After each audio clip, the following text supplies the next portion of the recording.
নমস্কার, বাংলা টাইমস নিউজে আপনাদের স্বাগত।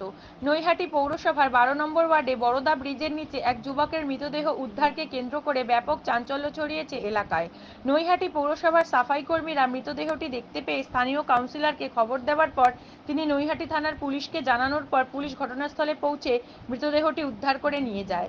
মৃত যুবকের নাম অমরজিৎ ওঝা, বাড়ি নৈহাটি গৌরীপুর এলাকায়। কিভাবে তার মৃত্যু হয়েছে তা জানানোর জন্য ইতিমধ্যে মৃতদেহটি ময়নাতদন্তের জন্য পাঠিয়েছে নৈহাটি থানার পুলিশ। নৈহাটি পৌরসভার কাউন্সিলর তথা সিআইসি পার্থপ্রতিম দাশগুপ্ত জানান, এই এলাকায় রাতের অন্ধকারে মদের আসরে আসে কিছু বহিরাগত যুবক। সেখান থেকে এই ঘটনা কিছু ঘটেছে কিনা তাও নিয়ে সন্দেহ রয়েছে। তবে এই ঘটনা খুনের ঘটনা কিনা তা নিয়েও সন্দেহ প্রকাশ করেছেন তিনি।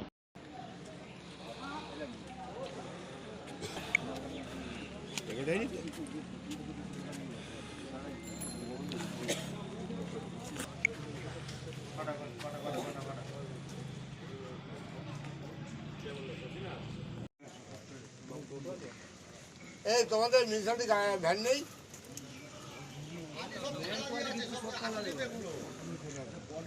একটু ডাকাও না একজনকে, একজনকে ডাক।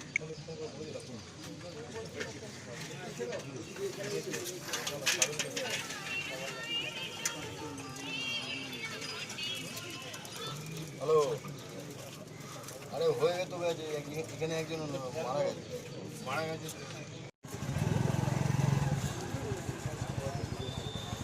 এই মিউনিসিপালিটি গাড়ি নেই, ভ্যান আছে, ভ্যান নেই। হ্যালো,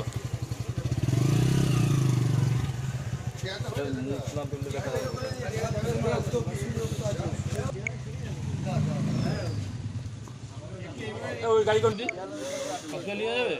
ওই গাড়িটা কার? আর কি আছে মিউনিসিপালিটির? তুলে দিচ্ছে নিয়ে যা হসপিটালে। না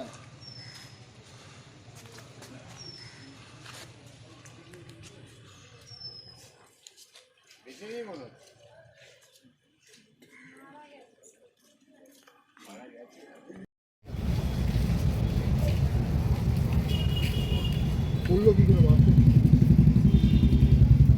বললো মানে কি আসছিল মনে হয়, বাবা মনে মদ ফদ খায়, কী হয়েছে বলতে পারবো না। নেশা করে এটা কনফার্ম। আমি তো কি আসছিল বাড়ি যেতে, এখন বাইরে কোথাও কিছু হয়ে আছে কিনা জানি না। এখান থেকে যেতে গিয়ে এইখানে একটা গাড়ি থাকে, থাকে না, ওই যে ময়লা নিয়ে যায় গাড়ি, ওই গাড়ির তলায় ও উপর হয়ে পড়ে আছে। আমি যখন এলাম তারপর না না নিচ থেকে পড়বে, কি নিচ থেকে পড়লে গাড়ি উপর পড়তো। গায়ে কোনো আঘাতের চিহ্ন কি মারতো বা পড়ে যেত, একটু রক্তটা ওখানে কি পড়ে রয়েছে?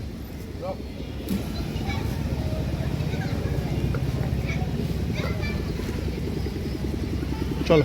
হ্যাঁ, রক্ত পড়ে রয়েছে। কি আমাকে সকালে এখান থেকে বললো, আমি বাড়িতে ছিলাম, আমাকে বললো যদি এই ওয়ার্ডে কাউন্সিলর আমি নই, আমি এই ওয়ার্ডেই বসবাস করি। আমি এখানকার লোকেরা বললো দাদা এখানে একটা বডি পাওয়া গেছে। আমি সাথে সাথে এলাম, আস্তে আস্তে আমি আইসিকে ফোন করলাম। ছেলেটার সম্বন্ধে, ছেলেটা মারা গেছে, এখানে এসে দেখলাম এখানে একটা গাড়ি আছে, গাড়ির তলায় পড়েছিল উল্টোভাবে, গায়ে কোনো আঘাতের চিহ্ন ছিল বলে মনে হলো না। পুলিশও এলো, পুলিশকে বললাম বড় নিয়ে যেতে, শুনলাম ও গৌরীপুরে থাকে এবং ছেলেটা নেশা টেশা করে। এবং আমাদের এই রাস্তাটা ওপেন হয়ে যাওয়াতে আপনার ওই লাইনের উপরে সন্ধ্যাবেলা থেকে মদের আড্ডা বসে এবং এটা আরপিএফের জুরিডিকশন। কোনো অবস্থাতে অনেকবার বলা সত্ত্বেও এই জায়গাটা কোনো রেড হয় না এবং যে কোনো দিন যে কোনো ঘটনা ঘটতে পারে। আরপিএফের জুরিডিকশন রেল লাইনের যেখানে অফলাইনগুলো আছে সেইখানে বসে টেবিল পেতে খাওয়া দাওয়া হয়। নৈহাটি পুলিশকে এই ছেলেটার মৃত্যুটা বুঝতে পারছি না, তবে আমার ওকে মার্ডার করার মতো লোককে থাকবে। এখন দেখুন বাইরে থেকে যদি কেউ মার খেয়ে আসে জানে, এখানে সিকিউরিটি বললো, আমি ওর সাথে কথা বলেছি, ওকে বললাম বাড়ি যাও, ও উঠে গেল, সিকিউরিটি চলে গেল। হ্যাঁ, কারণ সিকিউরিটি তো ওখানে দেখবে, এখানে তো দেখবে না, সিকিউরিটি চলে গেল। ছেলেটা বাড়ি যাওয়ার জন্য উঠে যে ও কখন ওর মধ্যে শুয়ে পড়েছে ও দেখেনি। তারপরও যখন আবার বেরিয়েছে তখন দেখছে এর মধ্যে শুয়ে আছে। তখনই এখানকার লোকাল ছেলেরা আমাকে ফোন করলো, লক্ষণ বলে একটি ছেলে ফোন করলো, তখন আমি এখানে এলাম। অনুমান কী করছেন? আমার মনে হচ্ছে মার্ডার নয়, এখন যদি আঘাতের চিহ্ন থাকে, যদি রেল লাইনে বসে খাওয়া দাওয়া করতে গিয়ে কিছু হয়ে থাকে, সেটা আমি বলতে পারবো না। সম্ভবত ছেলেটির নাম কিসা মোজা, আপনার নাম? পার্থপ্রতিম দাশগুপ্ত। কত নম্বর ওয়ার্ড? আমি 19 নম্বর ওয়ার্ডে। এইটা কত নম্বর ওয়ার্ড? এটা 12 নম্বর ওয়ার্ড।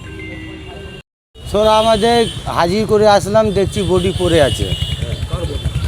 ওই একটা বডি পড়ে আছে, আমাদের জানি না কার বডি আছে কার না। তো এমনি পুলিশ আসলো, এমনি তুললো, তারপরে ভাবছি দেখেছি এইখানে কে বডি ছেলে আলু ফালু টানে, আচ্ছা মুখ খুলে উল্টিয়েছে, তো মুখ খুলেছে, তো আলু ফালু টানে, সভ্যটা বলছিল আলু ফালু টানে, পড়ুয়াটাতে ওই বাড়ি। আচ্ছা বস ওই এমনি আমাদের গাড়ি নিয়ে চলে গেছে। আচ্ছা হ্যাঁ, কি মনে হচ্ছে দেখে?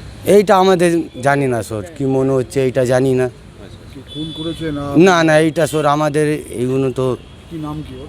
ওর নামও জানি না আমি। পুলিশ এসেছিল? পুলিশের হ্যাঁ পুলিশের ছিল, এইখানে কনসিডার ডেকেছিল পুলিশ, আমাদের ছিলাম এইখানে হাজির করে আসলাম, তো দেখছি পড়ে আছে, গাড়ি বার করছিলাম, তো তোমার নাম? রামপ্রকাশ বাসপুর।